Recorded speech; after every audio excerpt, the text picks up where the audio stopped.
The Super Mario Bros. Movie is about to release. If it hasn't already by the time this video's up, it is probably going to be the highest earning movie of 2023. John Wick 4 is great and all, but he's not quite a household name. But the mere mention of Mario, people remember the mustache and the jumpsuit. His legacy spans almost 40 years, beginning in the Mario Bros. Arcade game from 1983. Most of us, I included, wasn't even born yet at the time. As you may be able to tell, storytelling in games wasn't a big thing back then, cause you really couldn't do much with this. Where Mario truly broke into stardom was in the 1985 launch title for the Nintendo Entertainment System, Super Mario Bros., the platforming adventure that saw Mario brave 8 worlds to save the Mushroom Kingdom and rescue the kidnapped Princess Peach, or Princess Toadstool outside of Japan. Aren't we glad that they ditched that decidedly uncute name? Mario's creator, Shigeru Miyamoto-san, isn't fond of putting stories and characterization to go along with Mario games. Instead, all of those was put into another popular series, The Legend of Zelda. Somehow, this series has withstood the test of time. Sonic may have struggled to go 3D, and Star Wars is forever ruined by Disney. But barring games about hotels and some other crap, Mario games are pretty well received by everyone, even as the formula stays the same. Mario goes on an adventure to save a damsel in distress. The girl isn't always Peach, like in that one weird Mario game on the Game Boy. Hence, through all the mainline platformer games, party games, kart racers, sports games, and even a bunch of RPGs, characters in the series have had plenty of time to develop their, well, character. And pick a favorite, why don't ya? It could be someone cute like Yoshi or Peach, or it could be just Mario, the hero himself. Hell, maybe even that green guy that always seems to tag along. But I think there's one character in particular that has been fleshed out the most from all the games he's been in. Not counting the arcade game, he's been there since the very beginning. The villain of the NES game and also the villain of the upcoming Mario movie. I'm of course talking about Bowser. In a series with a lot of cute characters, Bowser stands out as being quite different. He's designed to look evil, and evil translates to badass and cool. He's got a cool castle, a cool car, a cool airship, and this, But he's so cool! But that's so dumb! He's also got a cool design. He looks like a cross between a turtle and a dragon. He's got spikes all over him too, down to his collar and braces. And dragons and spikes are... Oh my god, he's so goddamn cool! But back to his character. Not much has changed since the beginning.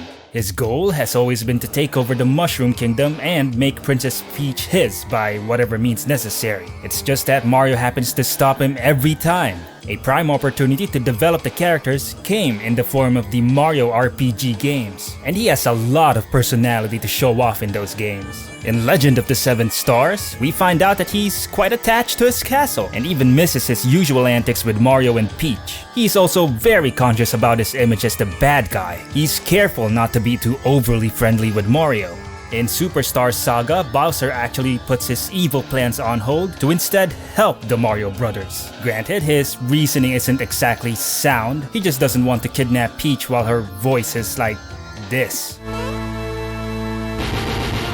But at the very least, this shows that he's capable of doing some good. He also has his very own video game, the Nintendo DS role-playing game Bowser's Inside Story, where you play as the titular character himself. Here, the heroes, namely Peach and the castle staff, are the ones to blame for Bowser's wrath. They really should have invited the Koopa King to a conference to discuss the plague sweeping the Mushroom Kingdom, because guess what? He wants to save the kingdom too. It's his home after all. The Mario Brothers and the rest of the gang are sucked up by Bowser. All they can do is influence him a little bit by tickling his insides. Like for example, giving him a hefty shot of adrenaline in a pinch, resulting in giant kaiju battles in a Mario game. These were so good and fun, the very next Mario RPG carried it over, even though Bowser was no longer a playable character. Unfortunately, his character isn't expanded upon much in the game itself. He is a certified badass, sure, punching the living shit out of everything in his way. But his motives are just to ensure nobody else takes over the world.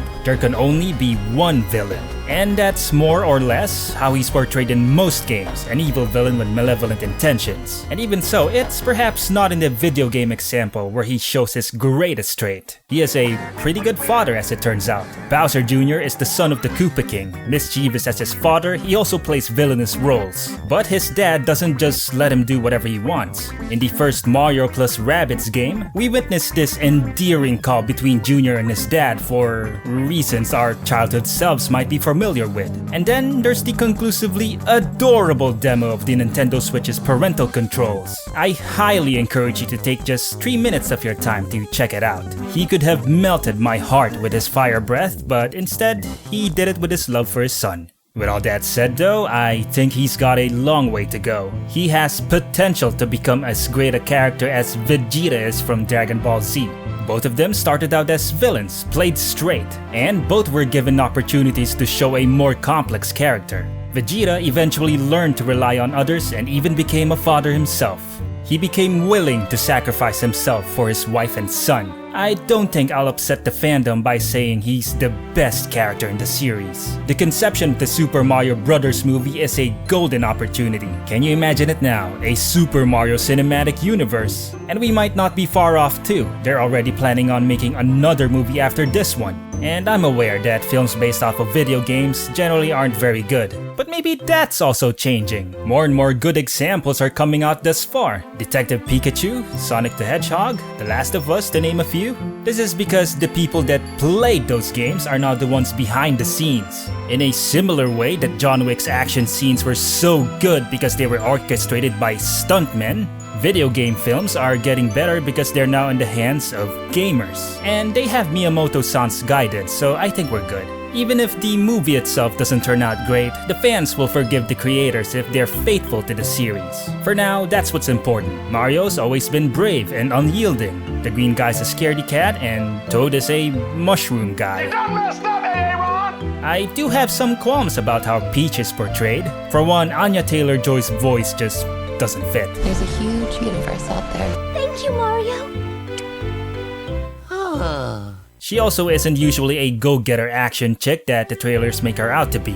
As for Bowser, I want him to be as evil as his video game self. We don't have to delve into his endearing sides right away. For now, make him look strong and formidable. Then in future movies, we can flesh him out a bit more, just like in the Mario RPGs. I think Jack Black is a good choice for his portrayal. We already know that his voice is fucking...